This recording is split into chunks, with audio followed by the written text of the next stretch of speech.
गाड़ी तो सिर्फ स्टाइल के लिए है, असली पावर तो ट्रैक्टर में ही है बॉस। मैं तो सिर्फ देख रही हूँ, लेकिन अगर इसका हॉर्न लाउड हुआ, मैं चलाऊंगी पहला राउंड। दोस्तों, ये वाला ट्रैक्टर देख रहे हो?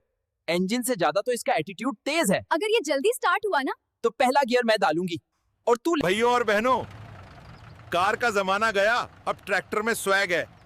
और सस्पेंशन नहीं है तो मेकअप भी नेचुरल हो गया। नए ट्रैक्टर की शुरुआत बागवान के दर्शान से ही होनी चाहिए। दोनों में ब्लेसिंग जरूरी है।